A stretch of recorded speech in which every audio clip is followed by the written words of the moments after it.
기원전 2000년경의 메소포타미아 지역에는 다음과 같은 말이 유행했다고 전해집니다. 금과 유리를 소유하고 있는 부유한 자, 황소를 자기 것이라 주장하는 자, 양 무리를 차지하고 있는 자, 이들 모두가 문 앞에서 보리를 가지고 있는 자가 나타나기만을 하염없이 기다린다. 이 시대에 많은 재산을 가지고 있던 자들이 보리를 얻기를 원했던 것은 빵을 만들기 위함이기도 했지만 보리를 이용해서 맥주를 만들기를 원했기 때문이기도 했습니다. 그리고 이들이 맥주를 만들어 마신 것은 오늘날처럼 단순히 맥주의 맛을 즐기기 위함만은 아니었습니다. 깨끗한 식수에 대한 접근이 비교적 용이해진 현대 한국과는 달리 고대에는 오염된 물을 마시고 탈이 날 가능성이 언제나 존재했기 때문입니다. 그런데 오염된 물로는 맥주를 제대로 만들어낼 수 없었기 때문에 맥주를 마신다는 것은 기본적으로 최소한의 검증이 끝난 물을 마신다는 의미를 가지기도 했습니다. 게다가 맥주는 나름의 영양소와 열량을 가지고 있기도 했습니다. 학자들은 유럽 지역에서 17세기까지도 일반 사람들이 하루에 필요한 열량을 섭취하는 데 있어 맥주가 핵심적인 역할을 했다는 것에 의견이 일치합니다. 이는 고대 메소포타미아 지역에서도 마찬가지였습니다. 맥주는 물을 제외하고 대다수의 사람들이 즐길 수 있는 유일한 음료수였고 주로 빵으로만 이루어진 일반인들의 식사를 보충해주는 중요한 음식이기도 했습니다. 역사학자와 고고학자들은 고대 메소포타미아 지역에서 이루어진 농사의 40% 정도가 맥주를 양조하기 위함이었다고 추정하기까지 합니다. 물론 당시 사람들이 오로지 열량을 채우기 위해서만 맥주를 마신 것은 당연히 아닙니다. 당시에도 오늘날과 마찬가지로 음주는 곧 각종 일탈로 이어지기도 했습니다. 이미 기원전 2000년경 메소포타미아 지역에서는 맥주를 판매하는 술집들이 생기기 시작했고 이 술집들에서는 맥주뿐만 아니라 비밀리에 성매매가 이루어졌습니다. 시대적 특성상 자료를 찾아보기가 매우 힘들지만 당시의 당국에게도 이것이 큰 골칫거리로 작용했던 것은 분명합니다. 맥주를 판매하는 가게들을 규제하려는 흔적들이 곳곳에서 보이기 때문입니다. 이집트의 경우에는 메소포타미아보다 남아있는 자료가 조금 더 풍부한 편입니다. 고대 이집트에서 농업과 사후세계의 신으로 여겨졌던 오시리스는 인간에게 맥주 양조 방법을 전수해준 맥주의 신으로 여겨지기도 했습니다. 2000년이 넘는 시간이 지난 후 유럽에서 우리가 흔히 르네상스라 부르는 시기가 왔을 때 독일 지역의 작가들은 오시리스가 지중해를 거쳐 중부 유럽으로 건너왔다는 신화를 만들어내기도 했습니다. 맥주의 기원이 게르만족에게 있음을 주장하기 위해 만들어낸 이야기였습니다. 어쨌든 이집트 지역에서도 맥주가 메소포타미아 지역에서만큼이나 일상에서 중요한 역할을 했다는 것은 분명합니다. 이집트에서는 맥주가 일상에서의 음식료로서 뿐만 아니라 종교적으로도 중요했는데 각종 제사에서 맥주가 이용되었기 때문입니다. 그런데 고대 이집트에서 맥주의 위상은 공교롭게도 지중해 건너에 위치한 그리스와의 접촉이 늘어나면서 위기에 빠지기도 했습니다. 그리스 지역에서는 보리를 생산하기 어려운 기후적 요인으로 인해 맥주보다 와인을 마시는 것이 일반적인 문화로 자리 잡았기 때문입니다. 특히 기원전 4세기 알렉산드로스 대왕에 의해 이집트 지역이 통합된 이후 맥주 양조는 정부의 각종 통제를 받기 시작하다가 급기야는 정부의 승인 하에서만 이루어졌습니다. 이제 당국은 음주 후 일어나는 각종 부작용을 막는다는 명분으로 맥주에 가혹한 세금을 매기기까지 했습니다. 그럼에도 불구하고 이집트 지역의 일반인들 사이에서 맥주는 여전히 와인을 제치고 가장 인기 있는 음료수였습니다. 한 지역의 축제에 남겨진 기록을 보면 축제 기간 동안 1인당 3리터 정도의 맥주를 마셨다는 것을 확인할 수 있습니다.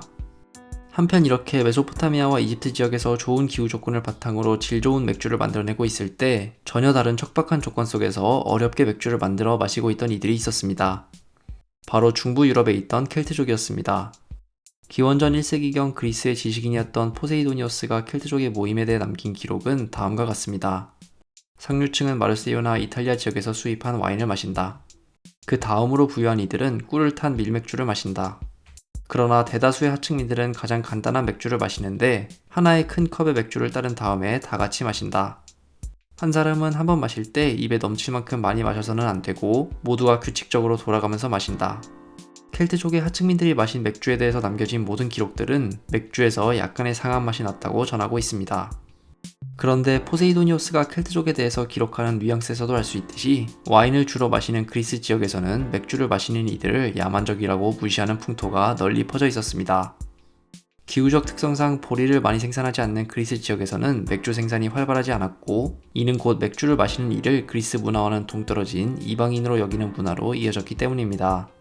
그리스의 작가는 이집트인들에게 당신들은 그리스 지역에 사는 이들이 맥주꾼이 아니라 인간임을 알게 될 것이다 라는 말을 함으로써 맥주를 마시는 이는 곧 문명인이 아니라 야만인이라는 주장을 했습니다. 그리스인들의 이런 인식은 상당 부분 로마인들에 의해서도 공유되었는데 로마의 역사가였던 타키투스는 게르만족에게 그들이 원하는 만큼의 맥주를 계속 주면 무기로 제압하는 것보다 쉽게 그들을 상대로 승리를 거둘 수 있을 것이다 라는 말을 남겼습니다. 그러나 그리스와는 달리 영토가 계속 넓어진 로마는 언제까지나 맥주를 무시할 수 없었습니다. 특히 전방에서 복무하는 군인들에게 맥주는 아주 중요한 식량이자 즐길거리였습니다. 여러 파피루스들에서 군인들에게 맥주를 정기적으로 나눠줬다는 기록을 확인할 수 있습니다. 기원 후 2세기 초의 한 부사관이 상관에게 올린 보고서에는 다음과 같은 말이 쓰여져 있기까지 했습니다. 부디 우리가 무엇을 해야 할지 알려주십시오. 모든 군인들이 창고로 들어가서 맥주를 마셔도 되겠습니까? 아니면 일단 밥만 들어가야 되겠습니까? 군인들이 마실 맥주가 떨어지고 있으니 하루빨리 추가분을 보내주십시오.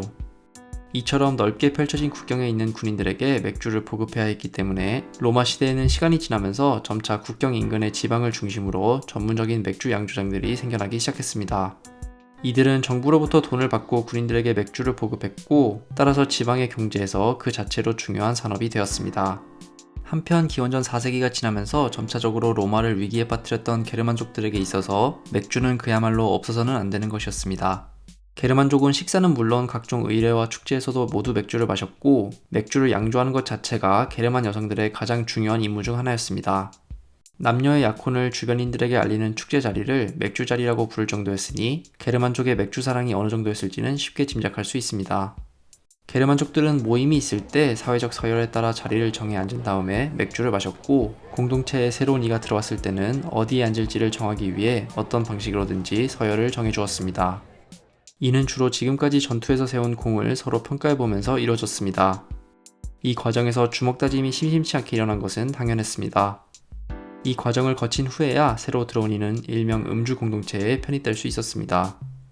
이렇게 자기 서열을 확인한 신참이 동료 게르만족 아내들이 양조한 맥주를 나눠 마시는 것을 상상해보면 맥주를 마신다는 행위 자체가 게르만족들의 정체성 형성과 공동체 의식에 얼마나 큰 역할을 했을지 짐작해볼 수 있습니다. 그런데 게르만족들이 이렇게 맥주를 흥청망청 즐기는 것을 못마땅한 눈으로 바라보는 이들이 있었으니 바로 교회와 성직자들이었습니다. 초기까지만 해도 교회는 맥주를 업신여기는 그리스와 로마의 시선을 그대로 유지하고 있었습니다. 그러나 이탈리아 지역에서 활동하는 성직자들과는 달리 오늘날의 독일 지역을 비롯해서 이탈리아로부터 북쪽으로 떨어진 지역에서 활동하는 수도사들은 일단 기후적 조건으로 인해 와인을 구하는 것 자체가 어려웠습니다. 게다가 계속 언급된 것처럼 맥주는 영양적으로도 중요했기 때문에 척박한 기후 조건 속에서 자급자족을 해야 했던 유럽 지역의 수도원들은 곧 자체적으로 양조장을 운영하기 시작했습니다. 수도사들이 매일 빵과 맥주, 채소와 우유만을 먹었고 주요 축제일에만 고기를 먹었다라는 기록을 보면 맥주가 식사에서 얼마나 중요한 역할을 했는지 알 수 있습니다. 유럽에서 오늘날에도 수도원의 이름을 이어받고 있는 맥주들이 많은 것은 이때부터 시작된 전통이 있었기 때문입니다. 우리 수도원의 수도사들은 맥주를 마신다. 그리고 맥주를 마시지 않는 당신들과 마찬가지로 천국에 갈 것이다 라는 8세기 한 수도원장의 말은 성직자와 수도사들의 갈등을 잘 보여줍니다. 이때까지만 해도 수도원에서 만드는 맥주는 수도사들의 식사만을 위한 용도였지만 시간이 지나고 11세기쯤부터 맥주 양조에 대한 노하우가 생기면서 수도원들은 점차 남는 맥주를 판매하고 경제적 이익을 얻기 시작했습니다. 특히 이 시기 중세 유럽의 도시들이 발전하기 시작하면서 맥주 수요가 폭증한 것이 큰 역할을 했습니다. 도시의 권력자들은 시민들에게 맥주를 충분히 제공하는 것을 매우 중요시했는데 괴를리치라는 한 도시의 장은 맥주를 도시의 음식이라고까지 표현했습니다. 따라서 도시 당국은 맥주 가격이 지나치게 오르지 않도록 가격을 통제하고 품질을 검사하기 시작했습니다. 도시 재정에 있어서 맥주가 중요한 역할을 했기 때문에 다른 도시나 국가의 맥주를 수입해오는 행위는 엄격히 금지되었고 시민이 아닌 자가 맥주를 양조하는 것 역시 금지되었습니다. 물론 중세에도 그리스와 로마로부터 이어진 통념, 즉 맥주를 하찮게 여기고 와인을 고급이라고 생각하는 인식은 어느 정도 남아있었습니다. 특히 귀족들 사이에서 그랬는데 13세기 한 시인이 귀족들은 아무도 맥주를 마시지 않는다. 이들은 서로 와인만을 선물한다라는 기록을 남긴 것이 이를 잘 보여줍니다. 그러나 정작 귀족들도 경제적인 이유 때문에 자신의 성이나 영지에서 대규모의 양조장을 운영했고 여기에서 생산된 맥주를 도시에 팔았습니다. 이처럼 중세는 도시를 중심으로 하루가 다르게 맥주 소비가 늘어났습니다. 그러나 돈이 모이는 곳에서 항상 그렇듯 맥주를 가지고도 옳지 않은 방법으로 돈을 버는 이들이 생겨나기 시작했습니다. 근래 들어 몇몇 사람들이 상한 맥주를 팔거나 정해진 양을 속여 팔면서 사람들에게 사기를 치고 있다라는 한 설교사의 말은 이를 잘 방증하고 있습니다.